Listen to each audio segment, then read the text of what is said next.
تو آج ہم شروع کرتے ہیں اپنی پہلی کلاس میں کہ علم التجوید کے بارے میں۔ تو سب سے پہلے ہم علم التجوید اور اس کی تعریف پڑھیں گے۔ تو کسی بھی علم یا فن کو شروع کرنے سے پہلے اس کی تعریف، موضوع، غرض و غایت اور اس علم یا فن کا شرعی طور پر اس کے کرنے یا نہ کرنے کا حکم۔ تو سب سے پہلے آج ہم پڑھیں گے کہ علم التجوید کی تعریف۔ اس میں سب سے پہلے آ جاتی ہے تعریف۔ تجوید کا لغوی معنی ہے سترا یا کھڑا کرنا، حروف کو ان کے مخارج کے ساتھ صفات لازمہ اور صفات عارضہ کے ساتھ ادا کرنے کو تجوید کہتے ہیں۔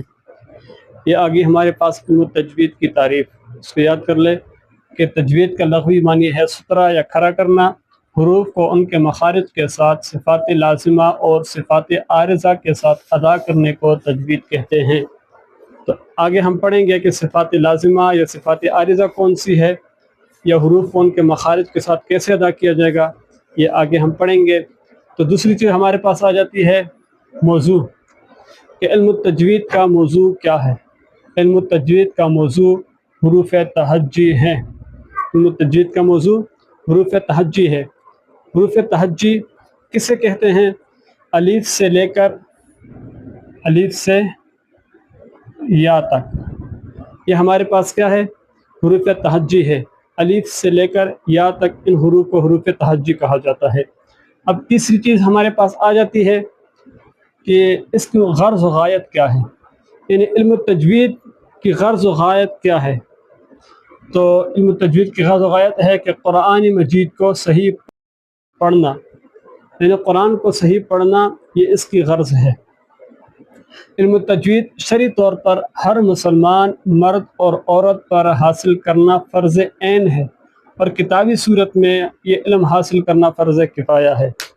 یہ علم التجوید اتنی ضروری ہے کہ اس کو حاصل کرنا ہر مسلمان اور مرد عورت پر کیا ہے؟ فرض عین ہے، یعنی لازمی ہے، اور کتابی صورت میں اس کو پڑھنا فرض کفایہ ہے۔